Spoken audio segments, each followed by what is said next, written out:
며칠 전 아프간이 붕괴되면서 전 세계의 이목은 모두 아프간에 쏠려 있습니다. 하지만 이 문제는 아프간에서만 끝나지 않습니다.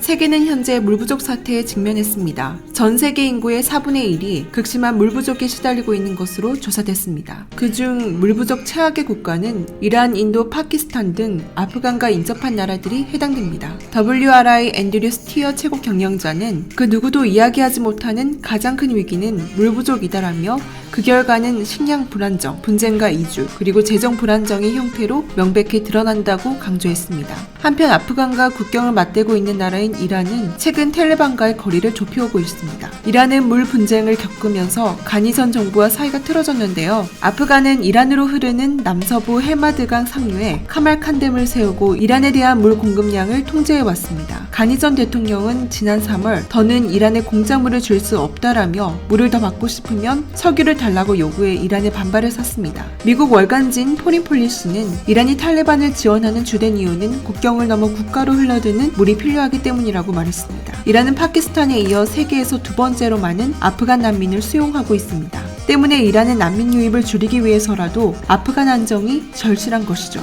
이렇듯 물 부족 사태는 단지 물 부족 문제에서 끝나지 않고 자칫 무력 분쟁으로까지 이어질 수 있습니다. 그런데 이란보다 물 부족 문제가 더욱 심한 나라가 있는데요. 바로 파키스탄입니다. 지난 2010년 반기문 유엔 사무총장이 다시 세계 각국의 신속한 구호 활동을 독려하면서 파키스탄의 물 부족 사태를 보며 어느 세해보다도 가슴 저미는 상황이라고 언급해 당시 세계의 외신들은 파키스탄의 물 상황에 관심이 쏠렸습니다. 파키스탄의 물 부족은 오래전부터 진행되어 왔습니다. 파키스탄은 풍부한 인더스강의 수자원을 북서 인도 지역과 나누어 써왔는데요. 티베트 고원 빙하에 흘러내리는 물로 당분간 수량이 급감하지는 않겠지만 20년 안에 빙하가 사라질 것이라는 중국과학협회의 예고는 파키스탄의 물 문제가 시한폭탄이 될 수 있음을 의미합니다. 파키스탄과 인도가 1947년 영국으로부터 독립했을 때 인더스강은 강물의 반 이상이 아라비아해로 들어갈 만큼 충분한 양이었습니다. 하지만 1947년에 3,400만 명이었던 인구가 2010년 현재 1억 7,500만 명으로 증가한 반면 물의 양은 증가는커녕 감소하고 있는 실정입니다. 1947년에는 1인당 물 공급량이 5,000세제곱미터였는데 현재는 1,000세제곱미터로 감소됐습니다. 심지어 인더스강도 메말라서 더 이상 바다로 흘러들지 않고 있습니다.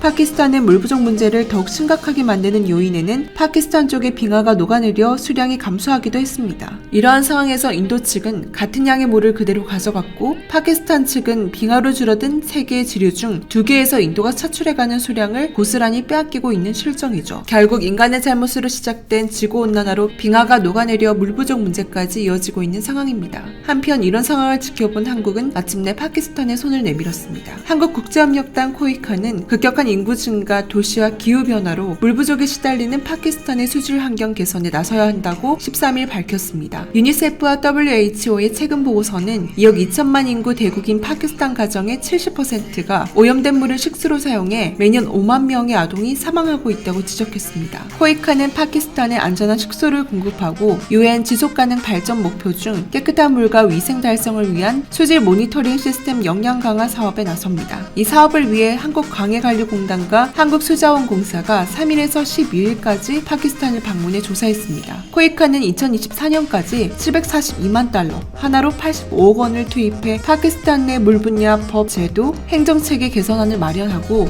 수질 분석 상황에 맞는 표준 운영 절차를 개발했습니다. 파키스탄도 수도 시스템은 갖춰져 있지만 물이 오염되는 상황이 계속되었는데요. 물이 오염되는 경우 상수원을 보호하거나 농업 및 가축 폐수의 무단 방류를 막으면 해결이 가능합니다. 이를 위해서는 상수원 보호뿐만 아니라 하수 처리 방식도 개선해야 하죠. 이 시스템은 한 번만 제대로 갖춰놓으면 지속적으로 깨끗한 물을 공급받을 수 있습니다. 즉 일회성 사업이 아니라 선순환이 발생하는 지속 가능한 사업으로 바뀔 수 있다는 것입니다. 이렇게 한국이 파키스탄 수질 개선 사업을 시작하자 2억 명의 파키스탄 국민들이 환호하기 시작했습니다. 방송에서까지 물 강국인 한국이 파키스탄을 도와주러 왔다며 하루빨리 깨끗한 물을 마시게 되었으면 좋겠다는 말을 전했습니다. 코이카는 이번 사업을 통해 2025년까지 파키스탄 국민 1억 명 이상이 깨끗한 물을 공급받을 것으로 전망된다고 전했습니다. 한국은 파키스탄의 물 관리의 기본부터 전문 과정까지 체계적으로 전달하며 전문가를 양성할 것이라고 밝혔습니다. 그런데 이런 상황을 보면 보며 일본이 또다시 태클을 걸기 시작했는데요. 그 이유는 파키스탄이 정치적으로 중국과 매우 가깝다는 것이었습니다. 그래서 파키스탄을 도와주는 것은 중국을 도와주는 것이나 마찬가지라는 것입니다.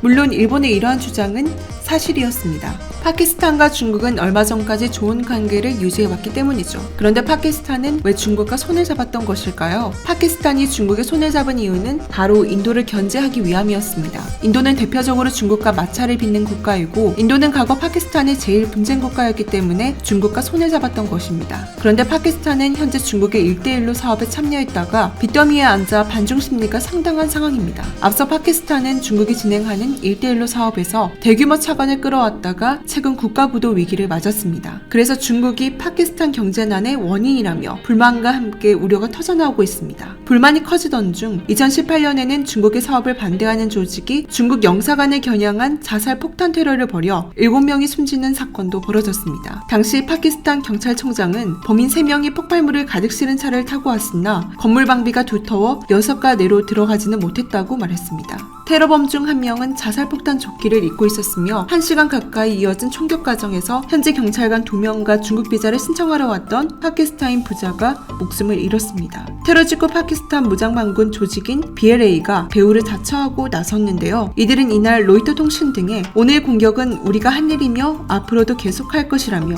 중국은 압제자이며 우리의 자원을 착취하고 있다고 주장했습니다. 한편 중국은 중국 파키스탄 경제 해라 건설은 양국 평화와 번영의 중요한 사업으로 양국 국민의 폭넓은 지지 속에 질서 있게 추진되고 있다며 경제 해랑 건설을 계속할 것이라고 말했습니다. 하지만 파키스탄은 결국 중국과 친하게 지내면 아무것도 남지 않는다는 것을 깨달았습니다. 이렇게 파키스탄 내부에서 반중 심리가 거세지자 한국이 빈틈을 보고 투자를 한 것입니다. 이를 지켜본 일본은 한국이 파키스탄에서 좋은 평가를 받자 한국이 중국을 도와준다는 이상한 말을 하며 한국을 부정적으로 말하고 있습니다. 한편 한국이 파키스탄에 좋은 이미지를 얻으면 좋은 점이 여러 가지가 있는데요. 최근 파키스탄에서 중국의 1대1로 사업에 거품이 드러나면서 상당수 건설 사업이 취소되기도 했습니다. 파키스탄은 최근 전력 사용량이 급증하면서 발전소 건설에도 속도를 내고 있습니다. 따라서 약 20개의 수력 발전소를 건설할 것으로 추정되는데요. 20개의 발전소 중 가장 큰 수력 발전소 건설 수주에 한국이 가장 유력한 후보로 올라가 있는 상황입니다. 한국은 이번 수질 개선 사업으로 파키스탄의 수력 관리 기술에 대한 신뢰감을 보여주었습니다. 그리고 파키스탄은 과거 2009년과 2018년에도 한국의 기술로 수력 발전을 진행시켰는데요. 파키스탄에서 한국의 영향력이 커지자 일본은 불안함을 감추지 못하고 있습니다. 파키스탄 현지의 자동차 대부분은 일본이 차지하고 있고 영향력도 막강합니다. 하지만 최근 일본 자동차 시장의 점유율은 급격히 낮아졌고 한국 자동차 점유율이 급상승하고 있습니다. 이러한 상황은 한국 자동차의 기술력과 품질 상승도 있겠지만 파키스탄 내부에서 한국에 대한 이미지가 좋아졌기 때문으로 보여집니다. 앞으로 파키스탄이 중국과 거리를 두며 한국과 같은 선진국에 개방을 한다면 한국의 경제적 영향력은 더욱 커질 것입니다. 한국은 이렇게 파키스탄에서 수질 개선 사업으로 좋은 이미지를 얻고 있지만 일본은 정반대입니다. 일본은 얼마 전 방사능 오염수를 바다에 방출한다는 발언을 했죠. 국제 정세에 좋은 영향을 끼치지는 못할 망정 불안감만 남겨주는 나라가 어떻게 선진국인지 이해가 가질 않습니다. 일본과 달리 국제사회에 선한 영향력을 끼치는 대한민국을 응원합니다.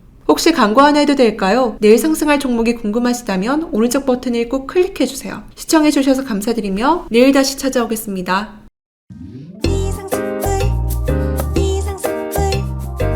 주식을 모르면 이상스쿨.